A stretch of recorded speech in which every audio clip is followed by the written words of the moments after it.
Muraho neza mwese.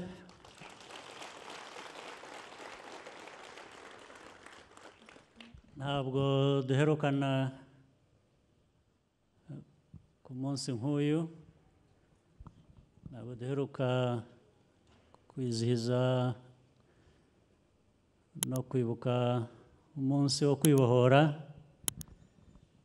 kubera impamvu nyinshi.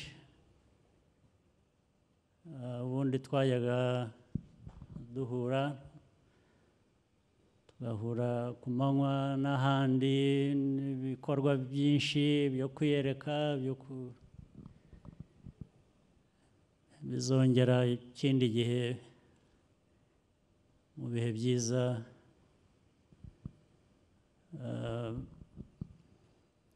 tuganamo imbere. Umunsi twizihiza nubwo itariki itaragera, ni umunsi ukubiyemo ibiri. Ni itariki ya mbere Nyakanga, yitiriwe ubwigenge muri rusange kuva mu bukoloni tujya mu bwigenge bw'igihugu cyacu n'ibihugu bindi byinshi muri Afurika. Muri iyo myaka habaye kubona ubwigenge, independence. Itariki enye Nyakanga biba umunsi wo kwibohora. Uko byaje guhurira mu cyumweru kimwe muri Nyakanga, ibyo ni ibindi ntafite uko ngomba kubisobanura, byarikoze. Ariko iyo minsi nubwo ihura kandi ifite ibyo iyo minsi isangiye, bifite n'uko bitandukanye. Iyo minsi ifite n'ukuntu itandukanye.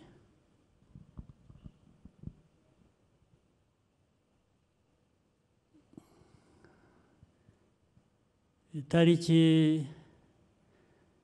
ntabwo twabonye rero ko bitari ngombwa kwizihiza umunsi ubanza Nyakanga ngo twongere twizihize umunsi wa kane muri Nyakanga dukurikirana dutyo. Turabihuza, ubundi tubihuriza itariki enye. Uyu munsi twabihurije hagati yabyo.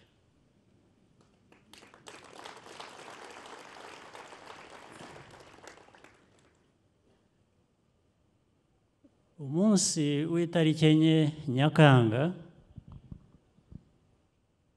kuri benshi,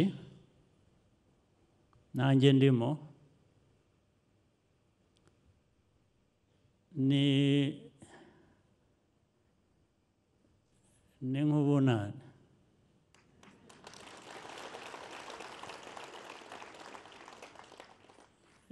Ni nk'itariki ya mbere ibanziriza umwaka abenshi nanone twizihiza, kuko igihe tumaze guhera 1994 uhereye ku itariki enye Nyakanga, ni ibihe byahindutse byinshi, ni ubuzima bwahindutse, ni imibereho. Ubuzima kuri benshi bwatangiriye aho, ndetse n'abatarashoboye kubaho kugera kuri uwo munsi kubibuka bijyanye no kwibohora bitangiriraho. Ubuzima rero bw'Abanyarwanda, bw'u Rwanda, naho buhera. Iki gihugu cyacu dutangira kubara. Niyo mpamvu nabigereranije n'umunsi wa mbere utangira umwaka. Uyu munsi ni umunsi wa mbere, ndavuga itariki 4 Nyakanga, ni umunsi wa mbere utangira ubuzima bw'igihugu, ubuzima bwa benshi.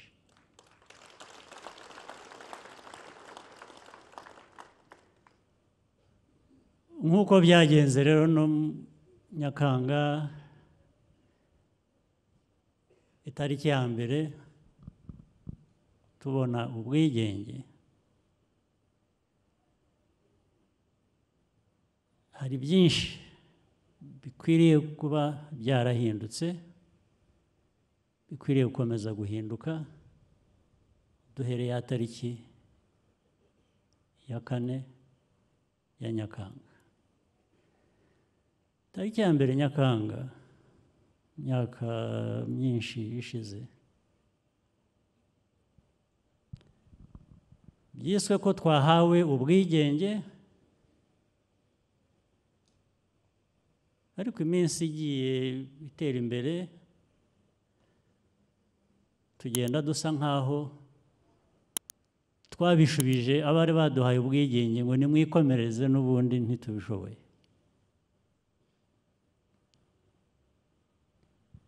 Abitwaga ko baduhaye ubwigenge barabisubirana, dusigarana izina ry'ubwigenge, ubwigenge nyakuri butwarwa n'ubundi n'abari babutubujije. Uko ni ukuri, ntabwo ari twe gusa. Igiye kureba hirya no hino niko bisa nkaho ariko byagenze. Abantu babonye ubwigenge mu izina, barabubura mu by'ukuri. Itariki 4 rero Nyakanga, ibyo mwita kwibohora,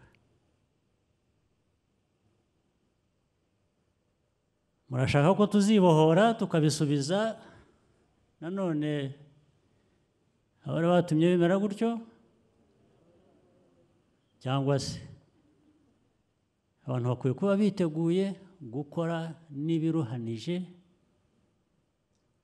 byatuma bakomeza bafite uko kwibohora mu maboko yacu.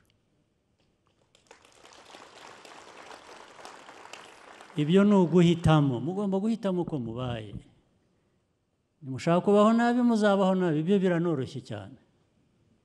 Ushaka kubaho nabi ntavunika.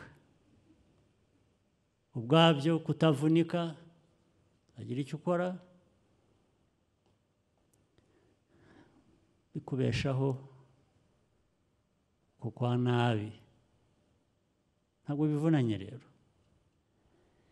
Ibivunanye ni ukubaho neza. Kubera kubaho neza urabikorera, urabivunikira. Amateka, hari abantu bakunze kuvuga ibintu byiza dukurikirana tukabivanamo icyo bivanyemo. Hari ibijyanye no kuvuga ngo aya mateka duhabwa cyangwa se twibuka ku itariki 4 Nyakanga yanditswe mu maraso, abantu barayaviriye. Ni amateka yanditse mu maraso. Ntashobora rero, keretse mubyemeye ariko mubaye mutyo, ntabwo yaza ngo asibwe n'amateka yanditse n'ikaramu.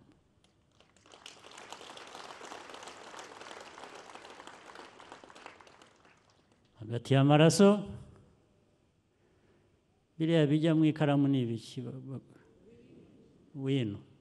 Wino sinzi niba ari ikinyarwanda cyangwa ari amateka yanditswe mu maraso n'ayanditswe muri wino, murumva aho bitandukanira. Nimushaka kubaho nabi, muzareke wino isibe amateka yanyu yanditswe mu maraso y'abanyu.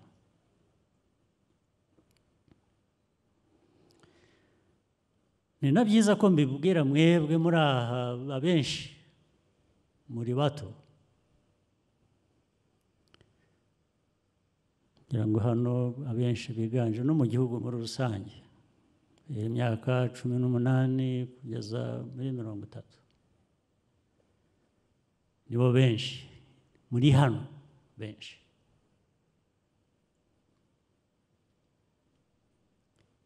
Abanditse ayo mateka mu maraso yabo bari muri urwo rugero rw'iyo myaka.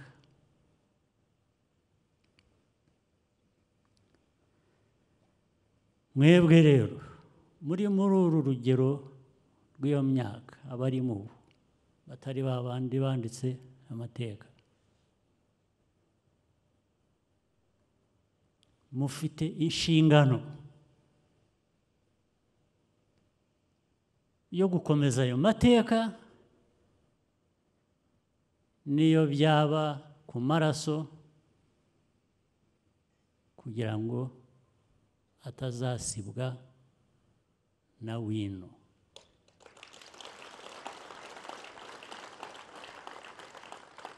Urubyiruko mwebwe muri hano mugomba guhitamo. Nimuhitamo kwibera abasinzi,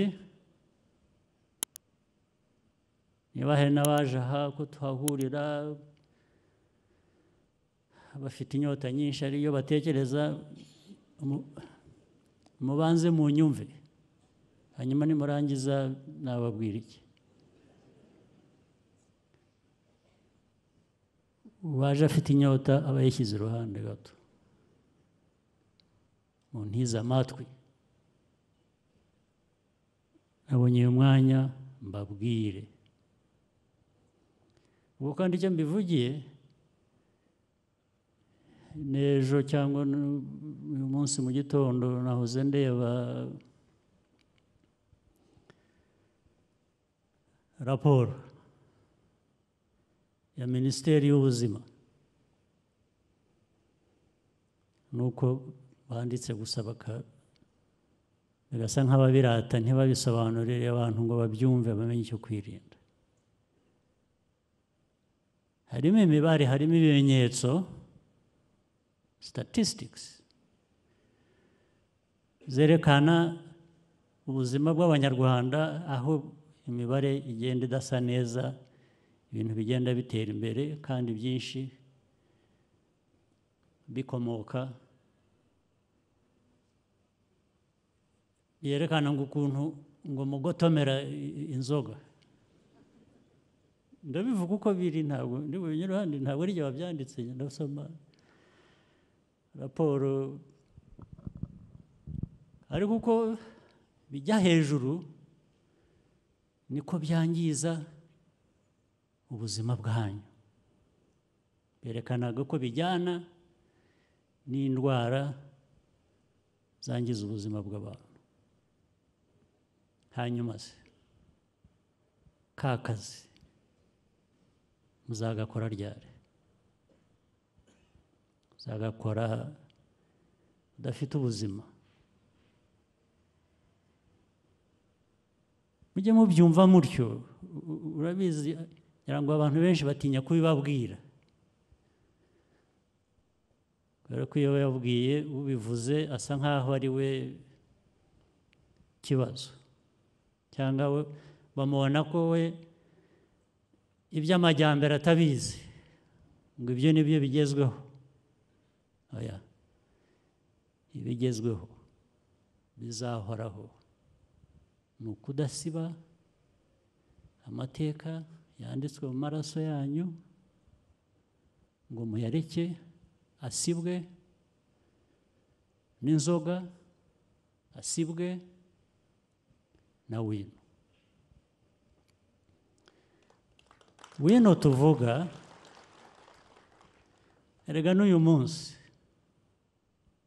turavuga amateka yacu tuzi twabayemo atugejeje aho tugeze,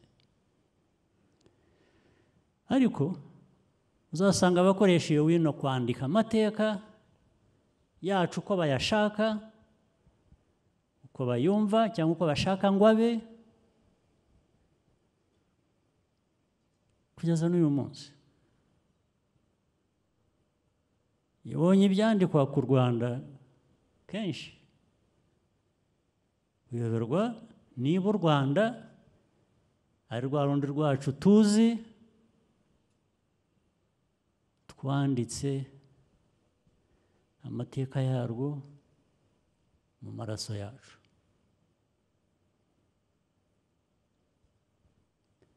Abo rero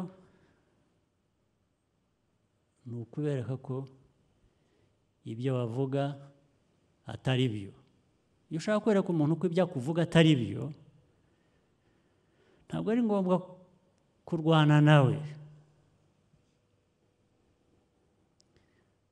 Urwana n'icyo aheraho ajya kwereka abantu ko ari kumeze.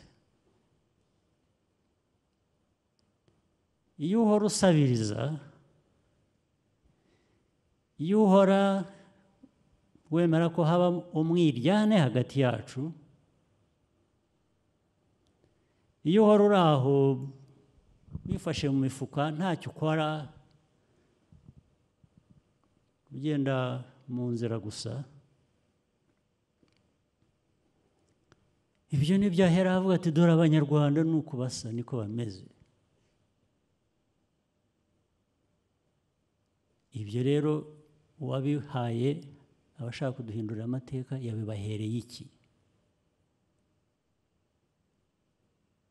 Ntabwo abantu twakwemera ko batwandikira amateka, ndikwiye kubyemera. Amateka ni ayacu, ubuzima ni ubwacu, igihugu ni icyacu.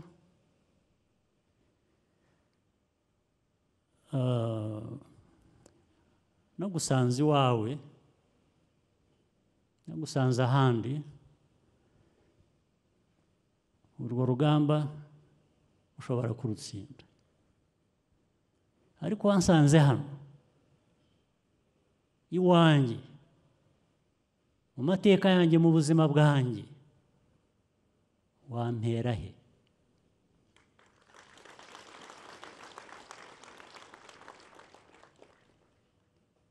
Wampera he? Ariko ndavuga ngo, ndashaka kuvuga ngo waduhera he? Kuko ntajye, nta wowe gusa, nitwe. Nitwe twese nicyo mvuga. Ibyo rero nibyo mugomba kuba mwiteguye igihe cyose. Niba mushaka ubuzima bwiza, niba mushaka kuba abagabo, niba mushaka kuba ibyo mukwiriye kuba muri byo, ibindi ni amagambo gusa. Guhangana mu magambo ibyo nta kibazo kinini. Iyo ushatse uranabyihorera, ugututse si ngombwa ngo umusubize, ariko uzi icyo ukora kandi ugomba kugikora, sibyo?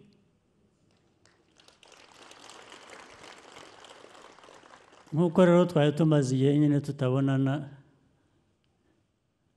nari mboneyeho uyu mwanya ngo muntize amatwi yanyu munyumve mbabwire, ntibizambuza kubisubiramo, nzongera mbibabwire n'ubundi n'ubundi n'ubundi igihe tuzaba tukiri kumwe. Iri joro rero nababwira iki? Tubyibuke, dusabane, abadeherukana, ibyo birabareba. Murakoze cyane.